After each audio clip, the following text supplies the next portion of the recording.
그 나당동맹에 대해서 설명하겠습니다. 김춘추가 당태종하고 그 나당동맹을 맺었는데요. 그거를 뭐 김부식은 삼국통일을 위한 것이라는데, 실제로 김춘추가 주장하는 팩트도 백제는 신라가 먹고 고구려는 당나라가 먹는 그런 이면 계약이었습니다. 삼국통일은 팩트가 아니고요. 그것도 이제 김춘추 쪽의 주장이고, 당나라는 이제 어떻게 했느냐면은 백제 고구려를 다 먹는 거는 말할 것도 없고 신라까지도 먹을 욕심을 내서 그것이 나당동맹이 나중에 나당전쟁으로 결렬됐죠.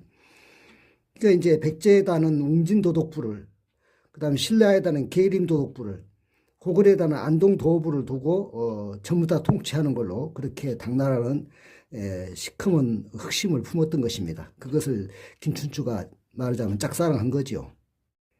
그 나당 연합군이 660년도에 이제 백제를 멸망시켜서 시켰고, 그다음에 668년에 고구려를 멸망시켰지 않습니까?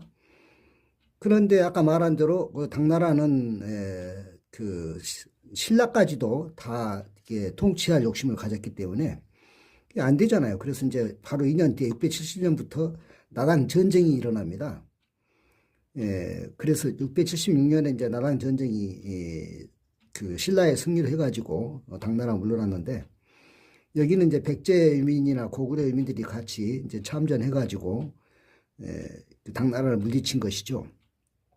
그런데 그 큰 당나라가 사실은 진 이유는 물론 우리 삼국 그 유민들이 열심히 싸운 것도 있지만, 당나라 서쪽에서 토본이 장안으로 쳐들어왔기 때문에 더 이상 양쪽의 전쟁을 할 수가 없었던 그런 나쁜 사정도 있었습니다.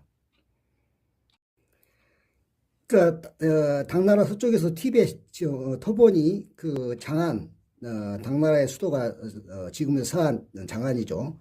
그 이제 쳐들어왔기 때문에 당나라가 양쪽에다 전선을 둘 수가 없잖아요. 신라하고 싸우고 또 한쪽에서 서쪽에서는 또 토본하고 싸울 수 없기 때문에 676년에 뭐 고구려를 먹겠다는 것은 뭐 어림도 없고 그냥 그렇게 이제 물러났어요. 그렇다고 해서 신라가 뭐 고구려 땅을 차지한 것도 아니었어요. 여전히 이제 빼앗긴 상태였는데, 그로부터 20년 뒤에 696년에 발해가 건국이 됐습니다. 그래서 우리가 그 실제로 통일신라 시대란 말을 써먹는데요.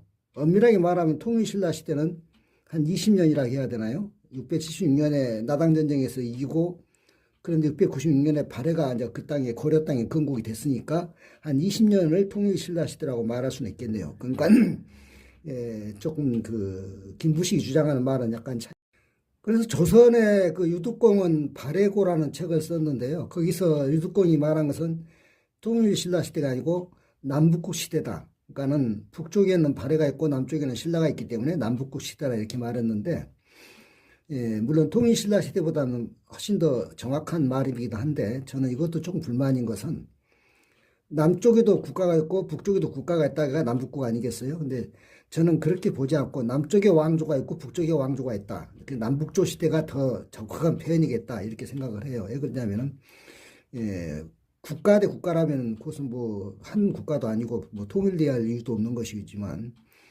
왕족끼리 그러니까 정부가 왕실 정부가 이렇게 남북으로 나눠져 있다 해서 남북조 시대라고 부르는 게 더 낫겠다 이렇게 생각을 합니다.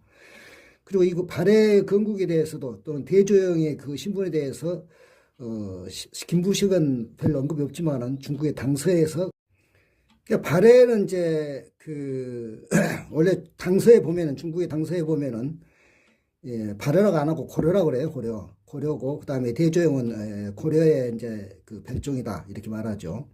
그러니까 고려 사람이다 그런 말이에요. 근데 우리 김부식이나 또 우리 쪽에서 알기로는 이제 발해는 이제 고려 유민과 그 다음에 말갈족이 세웠다 이렇게 말하잖아요. 그 지배층은 고려 유민이고 그 피지배층은 말갈족이다. 말갈족이 나중에 여진족이고 여진족이 말하자면 금나라죠. 그래서 김부식이 삼국사기 쓸 때는 이제 금나라가 우리가 사대하는 나라, 고려가 사대하는 나라가 금나라였기 때문에 발해를 언급하기가 어려웠을 거예요. 왜냐하면은 그 말갈족이 아까 그 금나라로 했잖아요.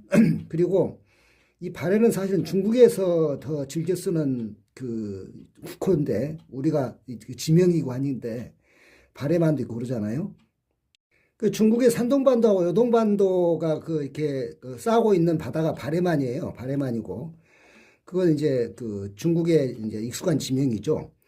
예, 실제로 발해는 이제 국호를 물론 발해도 썼고 또 근데 고려를 썼단 말이에요. 특히 이제 중국의 역사서는 발해란 말보다는 고려라고 해요. 대조영도 이제 고려 사람이다 이렇게 말하듯이. 예, 근데 우리가 뭐 이렇게 열심히 발해라고 이렇게 하는 것은 저는 그게 별로 마음에 들지 않습니다. 왜냐하면은 발해가 아니었다는 말은 아니고 발해이기도 했지만은 고려라는 말을 그 당시에 지배층들이 쓰고 싶어 했고 또 중국 역사서도 고려라고 쓰고 있는데 우리가 그렇게 안 쓸 이유는 없죠. 그러나 이제 김부식은 고려 사람이고 그리고 이제 신라 후예고 이러니까 이제 발해란 이름을 더 말하자면은 강조했던 것 같아요. 근데 우리는 이제 그 김부식의 사관이 금나라에 대한 4대 사관에 그 매였다는 그런 약점을 갖고 있기 때문에 그래서 사람들은 그럽니다. 고구려, 발해, 또 왕건의 고려 이렇게 하면은 구분하기도 쉬운데 다 고려, 장수왕 때부터 고려라고 했잖아요. 또 발해도 고려라고 했잖아요. 물론 왕건의 고려도 고려잖아요. 이건 너 헷갈리지 않나 오히려. 헷갈릴 거 하나도 없습니다. 고구려의 고려는 고시고려고 발해의 고시는 대시고려고 대조영이 대시니까요. 왕건의 고려는 왕시고려예요. 그렇게 부르면 되는 거예요. 그렇게 부르면 많습니다. 외국에는. 뭐 베트남도 전부 다 리왕조 무슨 쩐왕조 이렇게 부르잖아요. 또 그 프랑스라든가 이런 데도 보면 옛날 보면은 프랑스라고 한 것이 아니고 다 그 왕조의 이름을 따가지고 어느 왕조 이렇게 말한단 말이에요. 그러니까는 하나도 이상하지 않아요. 우리가 이상하게 느끼는 게 이상한 거지. 오히려 고려라고 불렀는데 그걸 고구려라고 발해라고 하고